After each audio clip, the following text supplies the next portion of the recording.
Welcome back to Beyond the Crime, the podcast that takes you into the minds of criminals with your hosts Dr. Lars Madsen, Shay Addison, and Dr. Rob Brockman.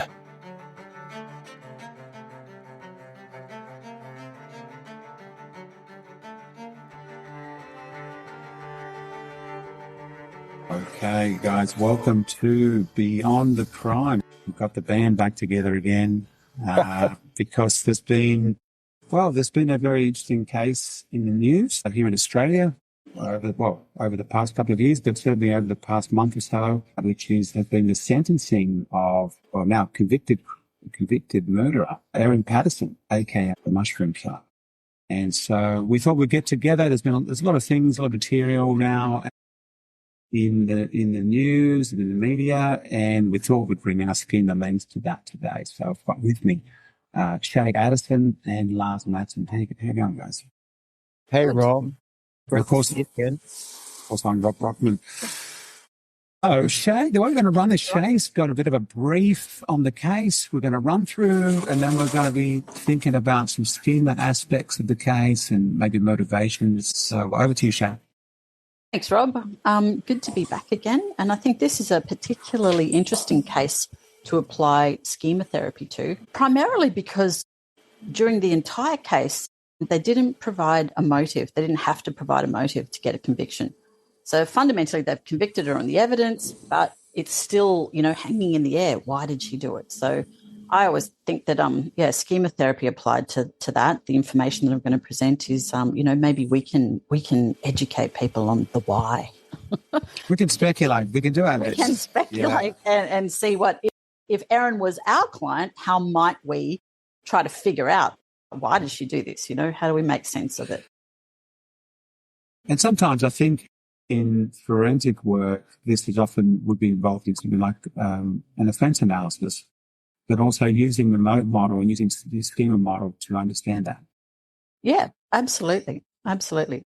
All right, so I've got a bit of a summary here, so bear with me. Here we go. So the crime occurred on the 29th of July, 2023, in a small rural Victorian town called Leongatha.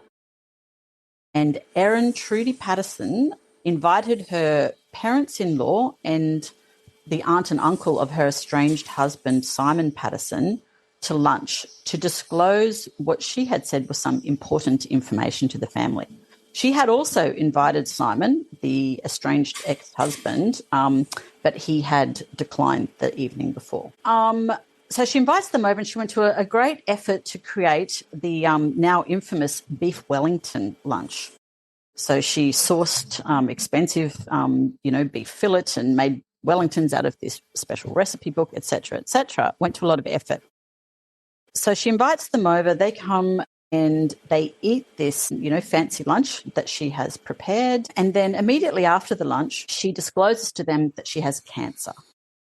And so, of course, the elderly relatives are shocked by this and upset by this because she has two children as well, obviously the grandchildren, great niece and nephew. And so what they do is they pray after the lunch. So they eat the lunch and they pray because Ian, one of the uncle that was invited along, actually was a pastor. So the family are dedicated Christians and the uncle is their local pastor that they have all had for many years at the local church, including Erin. Now, subsequent to this lunch, so that's how the lunch ends with this shocking piece of information that Erin, in fact, has cancer and she needs the family support. They pray, they're upset, and then this transpires. So not long after that, the four elderly relatives become intensely unwell and they present to the local hospital. And the hospital fairly quickly realises that something very fatal is going on here. And so 5 days after the lunch, Simon's mother, Gail Patterson, aged 70, dies in hospital. 6 days after the lunch, his father, Don Patterson, aged 70, dies in hospital.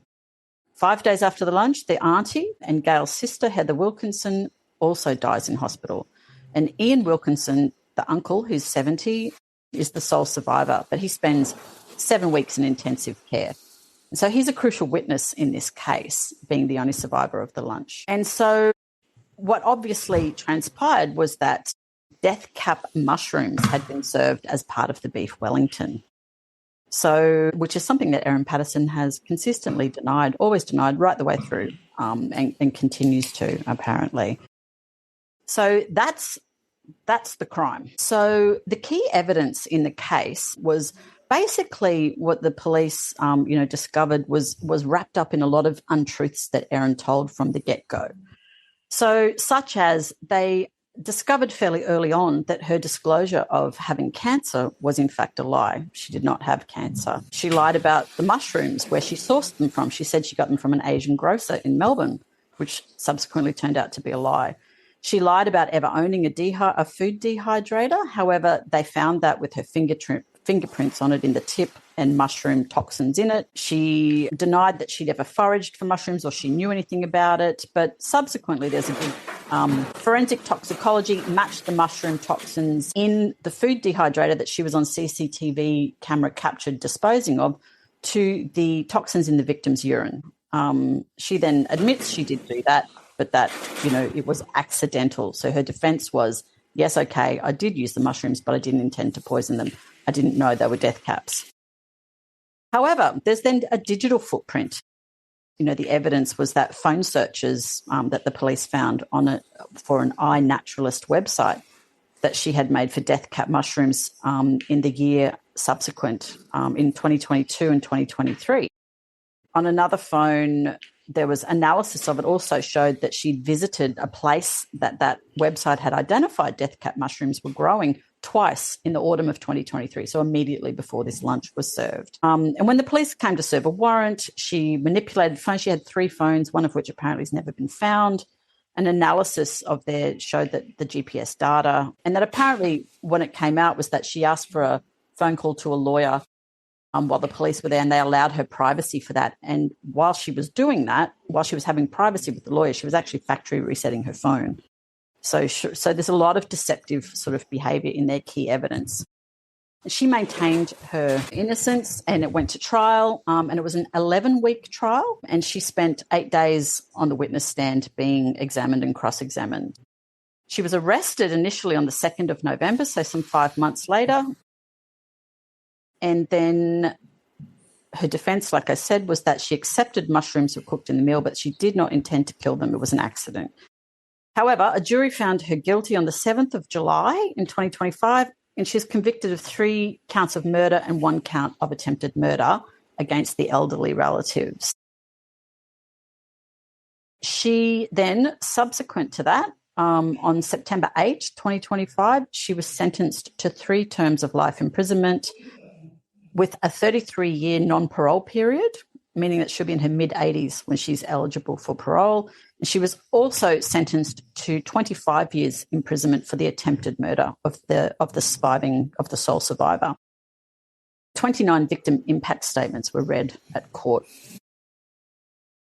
And wow, just out of interest, and the judge referenced 19 of them because in Victoria the legislation states that you must take into account victim impact in sentencing. Interesting fact is that a minimum standard non-parole period in Victoria, if you have more than 2 murder victims, is 25 years. So she got 33 years for 3 murders and 1 attempted murder. Now, subsequent to that, on the 5th of November this year, she lodged an appeal against the convictions, citing a substantial miscarriage of justice, particularly about the fact that she felt that her cross-examination was too onerous. And then subsequent to that, the DPP have also appealed, citing leniency of sentence. So they're just going at each other's throats. Yep. So as it stands at the moment, the paperwork for both appeals have been received by the courts, but the court has not issued any leave to appeal at this point. So we're just waiting to see if any of that will come through, or her stuff will just stand as it is. Can they do that? Can they just say, yeah, no, we're not going to hear an appeal? It's all onerous. The court has to grant a leave to appeal because it has to find in the case reasonable information saying, yeah, maybe there was a miscarriage here, and then they'll grant it. And if they don't, a panel of the appeal court judges will say, it's going to be a circus. If they do another one, there's going to be a circus. Could you imagine a retrial? It would be just horrendous for the victims. They have to to do an appeal, certainly in Queensland, they have to be able to demonstrate that they can't introduce new evidence. They have to be able to demonstrate that the reasoning in the earlier judgment was in somehow flawed or requires reevaluation. They have to demonstrate that something went really wrong during the initial one. There was an error in the administration of things. Yeah, correct. And I assume Victoria would be the same as Queensland, although we do have different criminal codes Slightly in the state in Australia. It's a bit weird, but that's us, right? So that's where the legal situation is. And on top of that, so only after she was found guilty, we were then allowed to know that she had also been originally charged with 4 counts of attempted murder against her husband, Erin Patterson, for poisoning. But those charges were dropped in favour of these other charges. So, and they have not been pursued. So that we'll get to how that sort of came about in a moment. But she was originally also charged with those crimes as well. So who is Erin Patterson? What do we know about her background? She's a middle-aged woman, so she's 50. She has no criminal history other than one drink driving, which was actually a high-range offence, speeding and driving unlicensed in 2004. So, 20 years ago, more than 20 years ago. Other than that, she's like a sort of unremarkable middle-aged woman living in a rural town in Victoria who was separated but doting on her 2 children who were sort of older children, preteens, a boy and a girl. So we know that she was intellectually gifted. So she was into a gifted class when she was in high school. She was put in that pathway. And that in the early 90s, she got admitted to university in Melbourne. She studied a science degree initially and then switched to accounting. But despite her intellectual gifts, her work history and her vocational sort of history sort of doesn't match that. She's sort of like all over the place, a bit of an underperformer. So one of the things she went on to do was be an air traffic controller, which, is apparently quite a hard thing to do. So she hasn't apparently gone on to follow through with any of the degrees that she did. She was also a bookstore owner in WA, and she was a management employee for the RSPCA. So she's done all these very different things. But some of the information we have in the press from old colleagues who were with her at the air traffic control in the early 2000s described her as a solitary young woman, an odd loner. Others remember her as someone who was abrupt and abrasive, saying she wasn't necessarily always unpleasant to be around, but you tended to be wary that she could snap or say something unpleasant at the drop of a hat. And she also played deceptive, nasty tricks on colleagues. Some of the things that had come out, that they believed that she was behind things like faking to be someone, pretending to be a work colleague and calling in sick. So it would screw up the rosters, and then that person would turn up at work and they would be, embarrassed. Look bad. They don't know. Yeah, look bad for them. She was sort of white ant people a little bit. But it was always sort of that deceptiveness, like not to someone's face. It was always an underhanded type of approach. Her family was described as intellectual. So her mother was a lecturer and a well-respected academic at Monash University. She's an expert in children's literature. Her father held directorships on multiple Australian companies, and her sister worked as a scientist at Monash University as well. So she comes from a well-educated sort of middle-class family living in Melbourne. And so her background, though, of what we know about very small snippets of people from her background is that how Erin described her upbringing was horrible. She described her mother as essentially a cold robot. And the quote is, "It was like being brought up in a Russian orphanage where they don't touch the babies." She disliked her mother from childhood, describing her as ultra weird. And she describes her father as a doormat. She said, "Dad wanted to be warm and loving to us, but Mum wouldn't let him because it would spoil us. So he did as he was told. She would shout at him if he did the wrong thing, so he became very meek and compliant. My sister and I would hide in our room most of the time, so we couldn't do anything wrong." So that's information that we know about, a little bit of information that we know about the background of her. So the other information is about the relationship with her husband and the husband's family.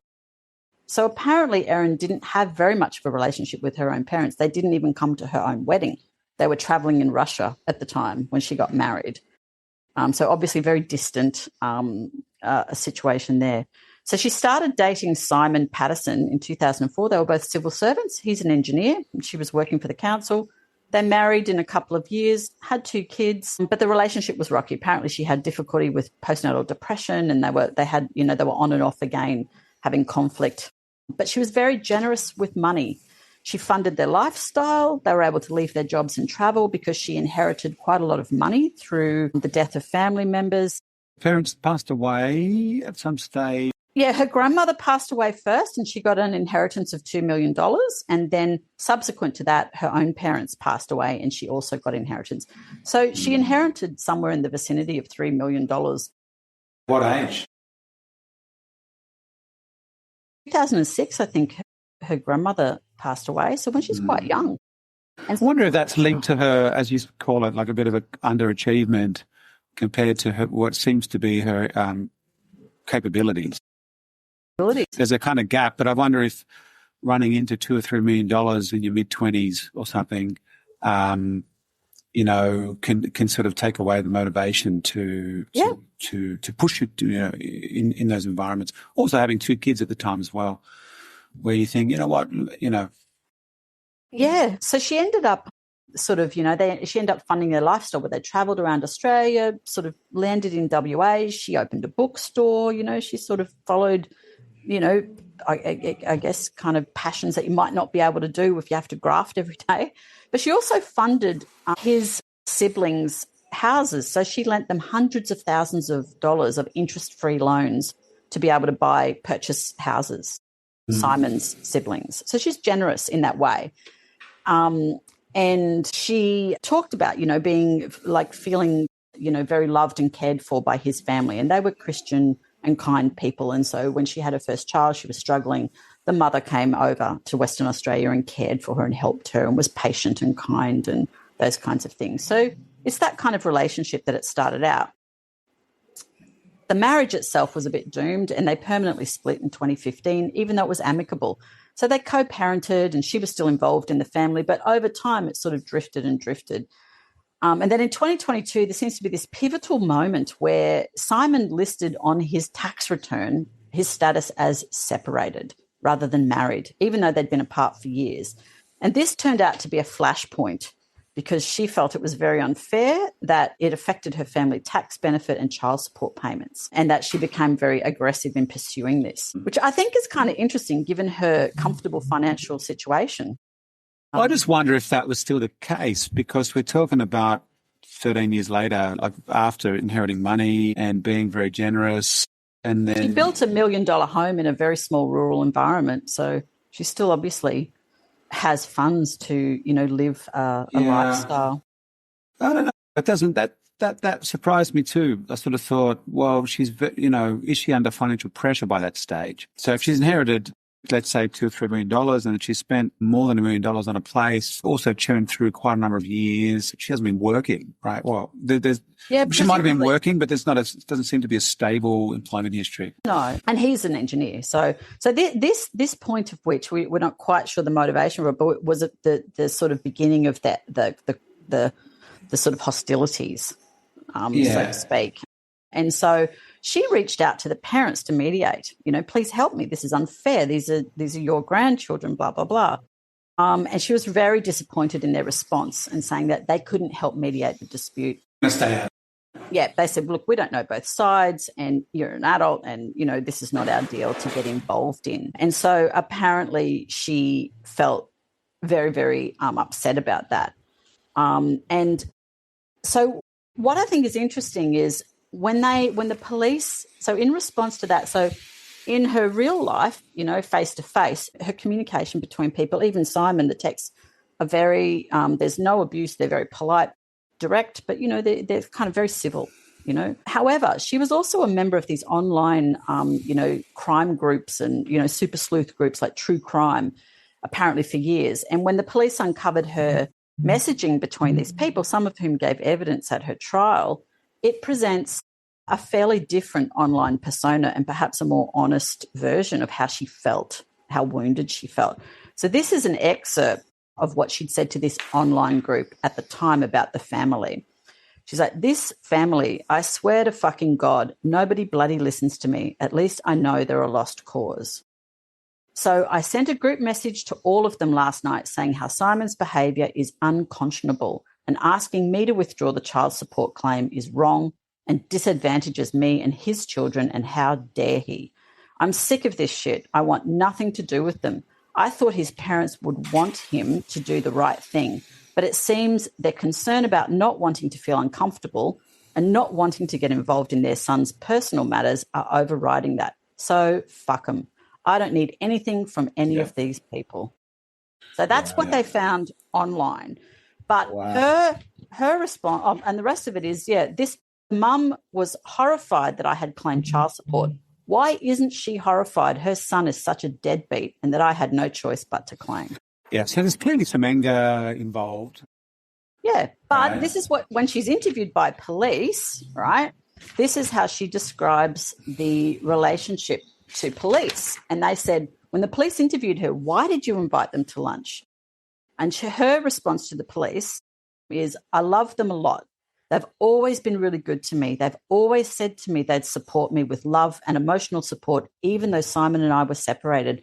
I really appreciated that because both my parents are gone. So she's this one persona here, another persona online to this anonymous group.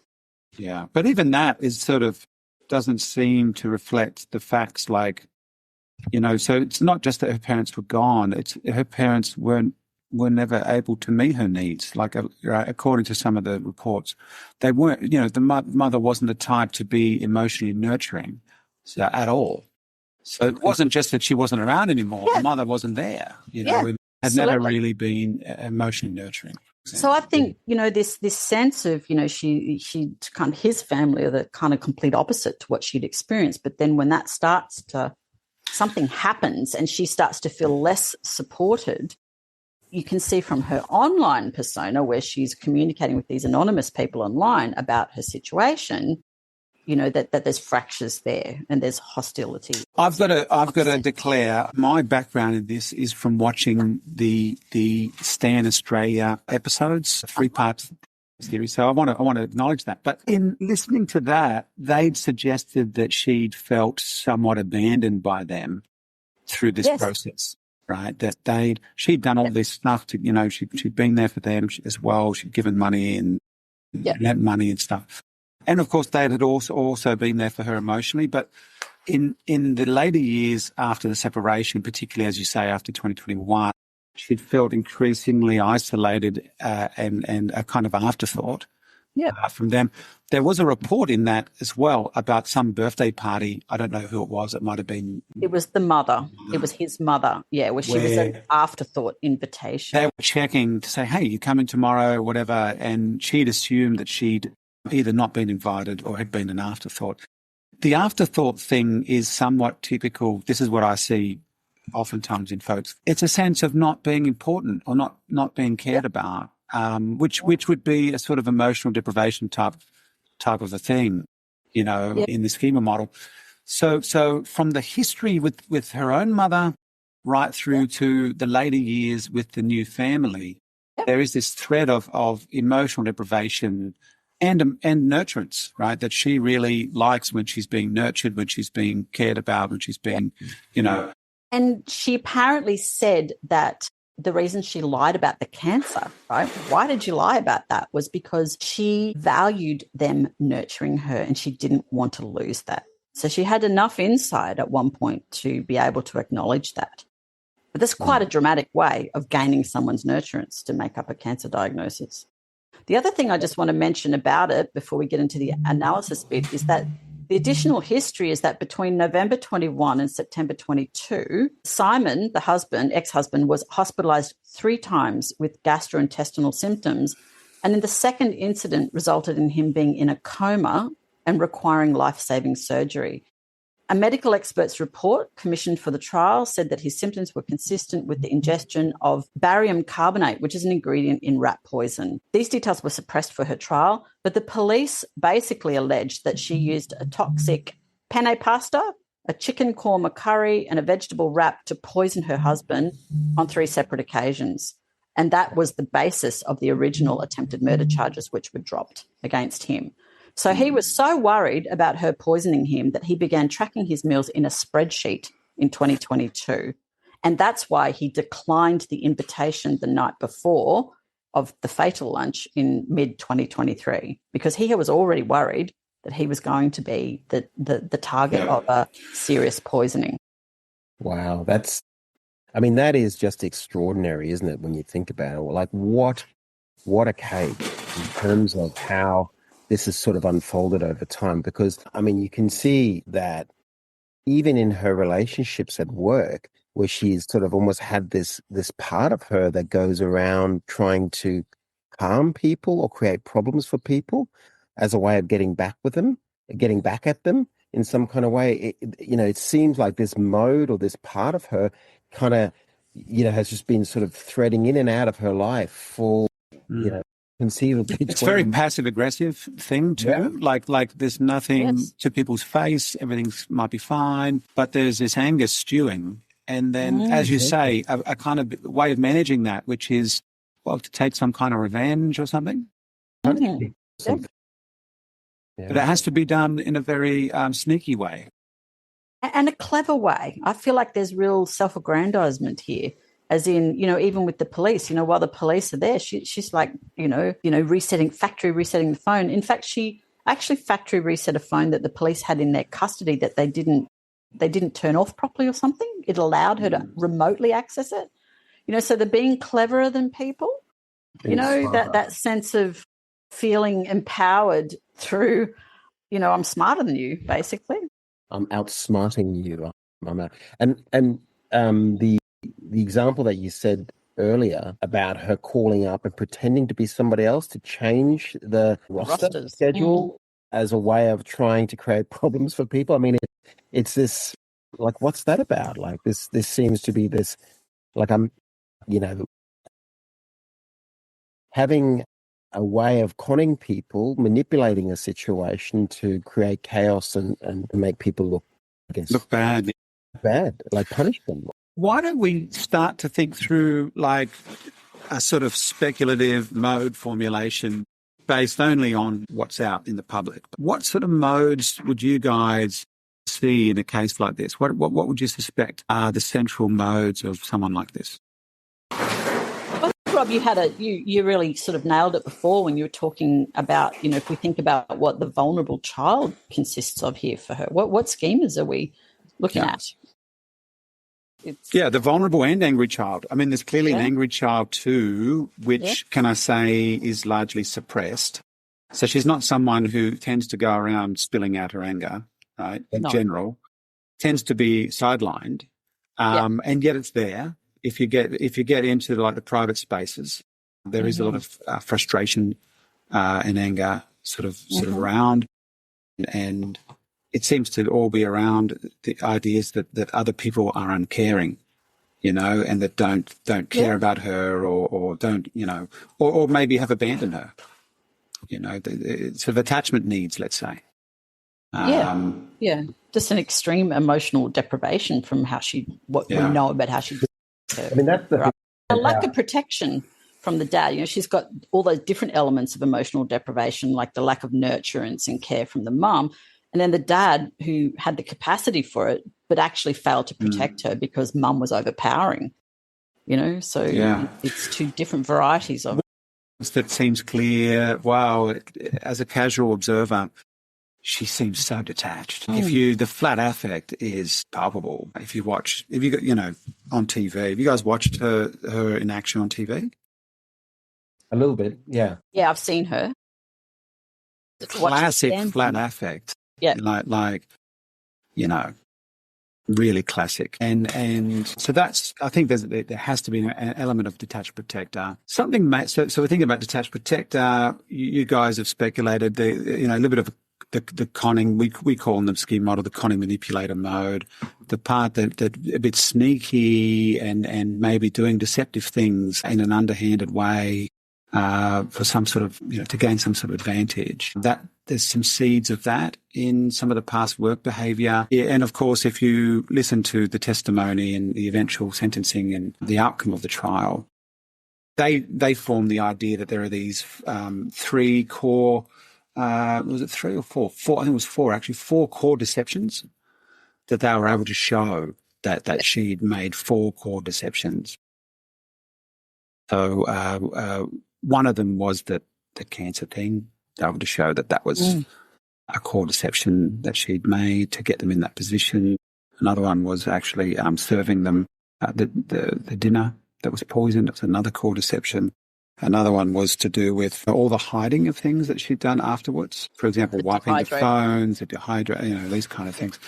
So they're able to show deception threaded throughout. And then they put it to the jury that the fifth deception was that she's trying to deceive all of you guys right now. Right. So deception seems to be a thread, the capacity for that. A conning manipulator. I mean, that would have to be, and to add to that, even though that's sort of entwined what you're saying there as well, is it sort of seeking out the husband to come and trying to sort of really pressure him to sort of come along. And the use of guilt in that, right? There was sort of like, I've gone to massive lengths. I've had to source these stakes and I've been slaving away here. It means so much to me. In light of my health problem, like there was a real inducing stuff going on. But I wonder what do you guys think about? I think about the scheme is triggered off emotional deprivation, abandonment, and she gets to that fuck 'em. There's that thinking fuck 'em. That's angry, right? She's getting angry. That's the angry child, right? Yeah. So she feels. And then she's kind of planned. So this is planned, right? Clearly, there's planning here. And she's planning to, like, there's so predator, right? She's taken out some enemies that she sees as adversaries or whatever she sees. But guys, I want to ask you guys, see people who are very violent. She's obviously doesn't have a violent background, but there is a sort of a thread of, conning and manipulation. But it does sort of, in the context of I guess in her view, losing this attachment, right? Being sidelined. Mm. And I guess it's the old adage I'm reminded of, blood is thicker than water as well, in a certain way, that they obviously weren't going to do anything to maybe the family, to get in the way of their relationship with their own son. But from all reports, tried to stay neutral. But that wasn't enough for her. That was enough to feel sidelined.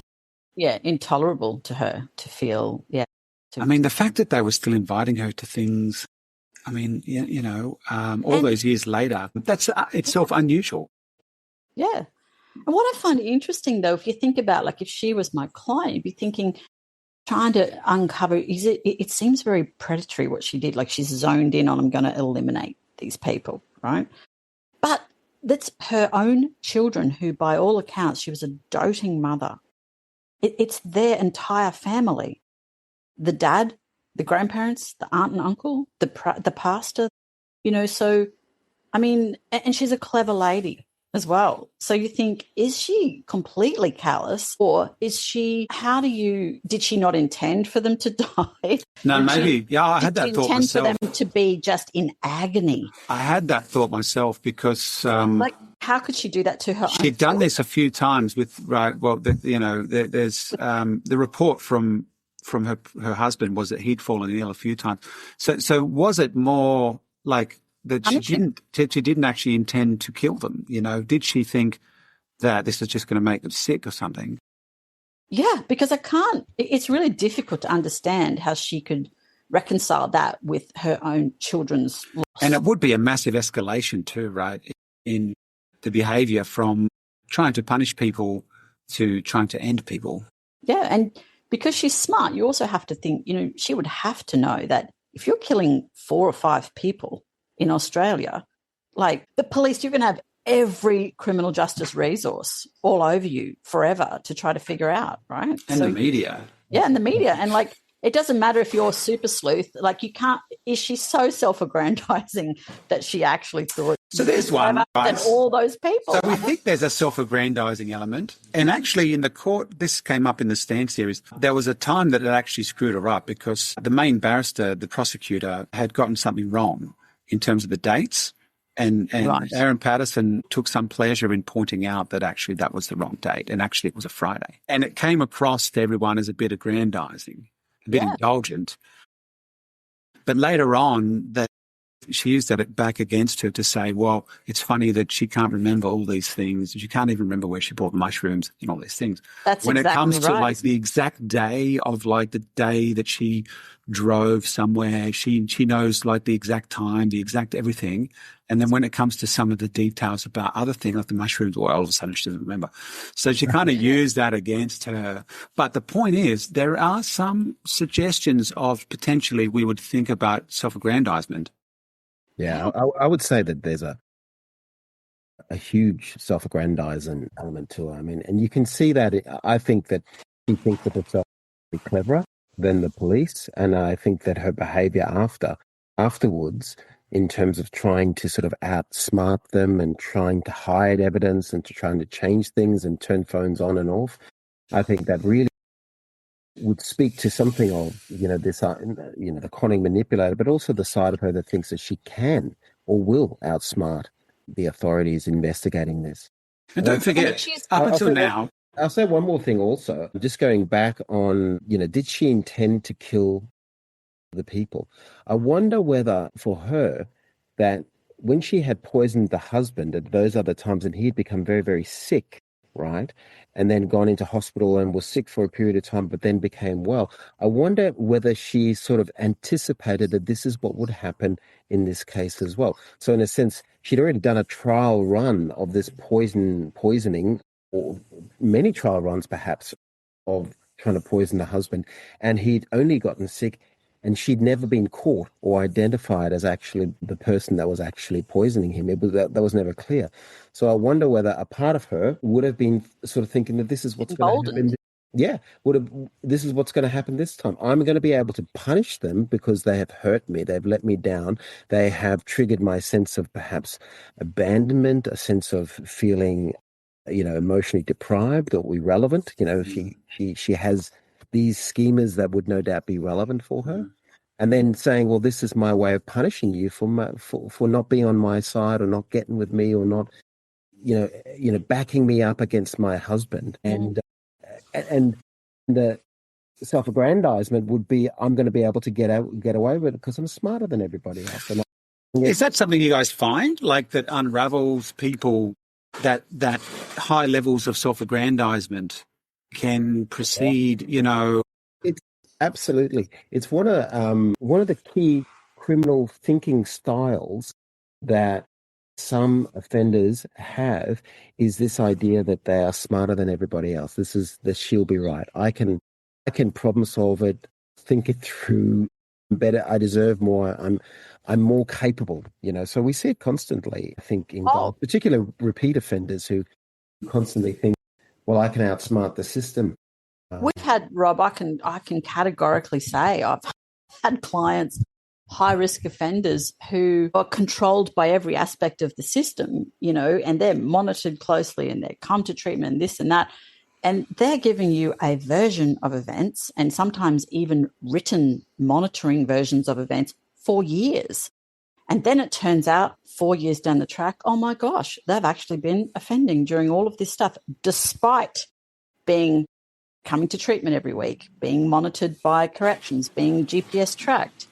And the only people that I've ever worked with that have ever achieved that are people who have an enormous, both of those modes, self-aggrandizer and conning manipulator. And they feel completely, interestingly, like socially isolated, like that on the outer, they don't really feel like they fit in anywhere.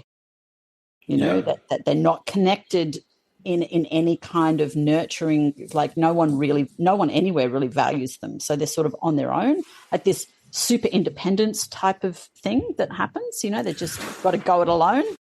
Yeah, well, there's so much detachment. So, I mean, the other thing I wondered about is I wondered about some level of compliance surrenderer.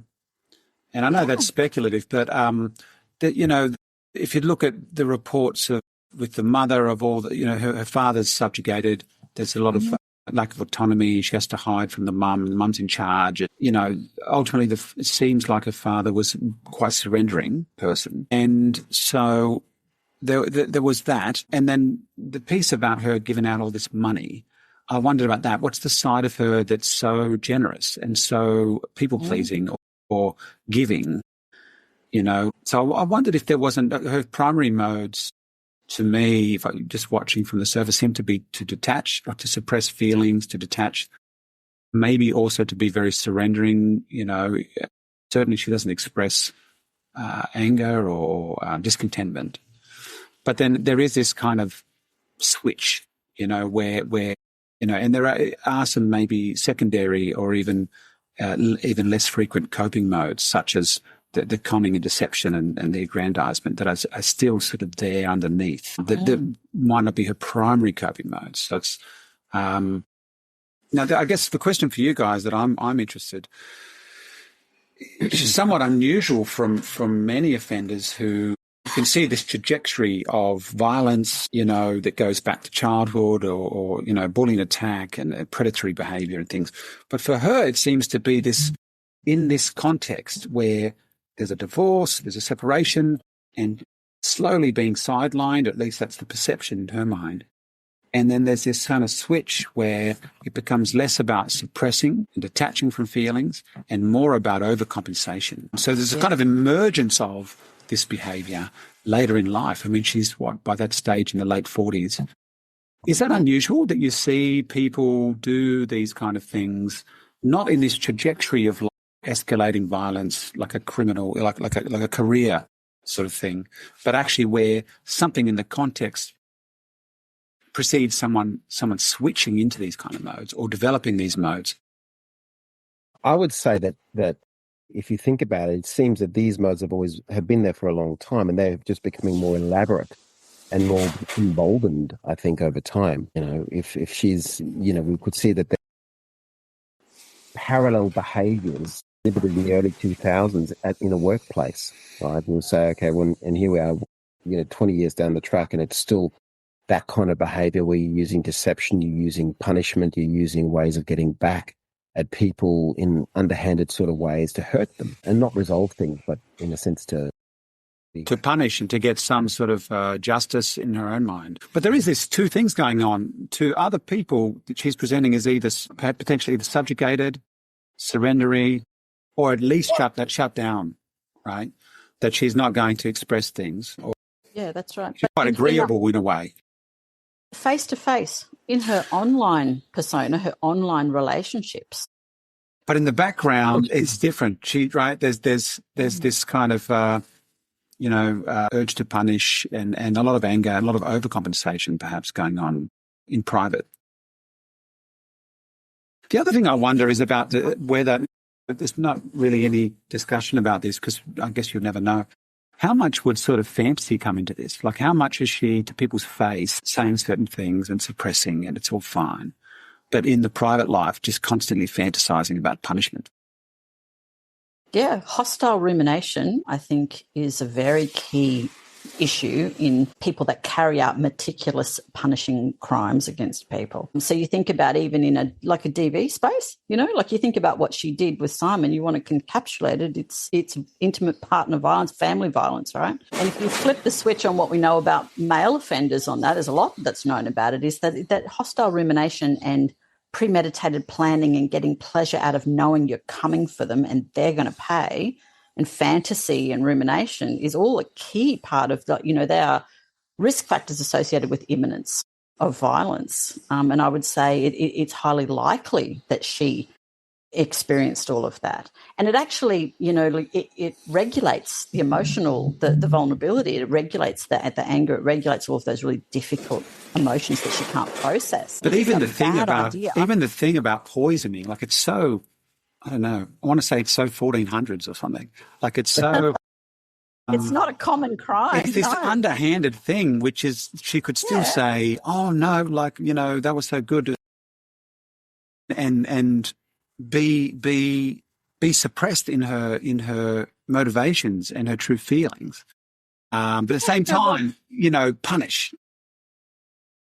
It's interesting you mentioned that about the fortress, because most of what you find research-wise around poisoning, they all reference centuries ago. It's interesting. Like all the literature around it sort of sits or starts out with referencing what we know about these ancient cases. But there's a researcher in America that I was reading who'd gone and interviewed lots of female poisoners in prisons. And what she'd said was that in her research, she'd found that this exact process of a lot of build-up, a lot of pleasure in the planning, a lot of, sort of reward in terms of planning in detail what you're going to do to someone and they don't know and you're cleverer. But then once you're successful, right, you actually terminate the person, no plan. Mm. That she said that was actually a common theme that she found in female poisoners. And they do tend to be female, is that right? It's a bit of a gendered one? Well, or not? People say that, but then I think what I've read recently about a lot of the literature is that it's about 50-50 actually. Right. A bit of a conviction rates are about equal for men and women. Yeah. But I think maybe women, there's a lot of sociology research written on it because about the gendered nature of violence, saying women are meant to be nurturing and caring, and this, kind of deceptive, evil poisoning goes against our ideas of women's roles, which is and why. So much too, can I say, of the gender role thing. A lot of people express a lot of love through food and cooking. Yeah. Like generally, I can just think about people in my own family, who would show a lot of care in preparation of food for the family. It's a way of caring. It's a way of connecting. So it's also kind of interesting in that context. And it's not something that people would not be on guard, right? You invite someone over for dinner if they're in your family, like you're not. And you put 6 hours into cooking these. You're not suspicious about that, right? You're like, oh, it's awesome. Can I just say that I'm a bit off mushrooms at the moment and that kind of stuff? And certainly the idea of a beef Wellington. There's a lot of jokes about it. I find it interesting, the recipe book that she used, I think is, what a marketing sort of thing. Like everybody knows the name of that recipe book. Oh, it's the Recipe Tin Eats, which is, right. That lady, not in her wildest ideas could she have ever imagined that her recipe for beef Wellingtons would be going viral for that reason. I wonder whether there was an uptake in her book in terms of selling. Yeah, I know. Yeah. I just to finish off. I mean, I would certainly with I think the people that I've worked with over time who have committed crimes where that has been very meticulous and thought through, and they've had to do it. They will describe a very long-term sort of rumination process around that is actually quite gratifying for them. So they, in terms of thinking through how they're going to do it and what they're going to do and how that's going to feel and do that. And I can imagine certainly the evidence suggests that a significant portion of Erin Patterson's thinking and time was preoccupied with setting this up, planning it, thinking it through, and figuring out how you're going to be able to lure people into it and set it up perfectly. I mean, she spent a lot of time collecting resources and reading about it and then, planning it out. And that, I would have imagined, would have been quite soothing for her, perhaps soothing for the anger and rage and sense of poor treatment that she conceivably felt that she'd received from the family. So the end formulation, you think there's a bit of an attachment wound that's been re-triggered or triggered in feeling a bit sidelined, that she mostly suppresses, but that builds up over time, and then the activation of coping modes, including the conning manipulator and ultimately maybe a more predator type mode. Self-aggrandizer. Well, one of them we haven't mentioned, which perhaps prior to the poisoning, which just appears to have been in the last few years, she was an overeater, right? Binge eater. So, that another mode that seems to be really relevant for her, which she identifies is the, the self-soother mode. Yeah. Because she said she had a lifelong problem with binge eating, so that's like, again, not being able to connect with those vulnerable emotions, trying to detach from them, trying to move away from them or regulate them through maladaptive ways. And that on the day, didn't she say in her evidence on the day of the meal, she binge ate 2/3 of an orange cake or something? They reckon that was a story, though, just to explain why she had not died. Yes, that's true. But what you guys are saying, based on everything today, we might have solved the idea of the motivation, the motive, which in your view would be punishment. Punishment. Right? And it could be that initially it's just that sense of punishment from fantasizing about it and planning it and thinking about it. Maybe you'd never do it, or maybe she plays a few tricks on the husband if that's the case. But maybe this thing got out of control. The fantasizing about punishment eventually led to a point where it escalated. Yeah. And if she's come to the conclusion through that compliant surrenderer that, I'm alone here, fuck 'em, I'm alone, it's just me and my kids, then I guess it doesn't matter, does it? She's proceeding with the plan because she's already sort of determined. Cut them off. She's cut it. Yeah, surrendering to that abandonment schema that, well, fuck 'em, I am alone. So what's, here we go. So I think it may be the point at which, if that's relevant, if you could formulate that, the point at which that shift in perhaps her thinking is relevant is kind of really dangerous for acting on that fantasy plan. Yeah. Anyway, you would be trying to do that in an offence formulation with her through modes if she was our client. Yeah. But who watch this space, because I guess everyone's appealed, haven't they? So yes, amazing. Appeal and counter appeal. All right, you guys, that's all the time we've got for this episode of Beyond the Crime. Thanks for listening in, and we hope you tune in the new year. Yeah, thanks everyone. Bye. If you're interested in learning more about schema therapy, join us in a hero's journey, the Schema Therapy Sessions at schematherapytrainingonline.com.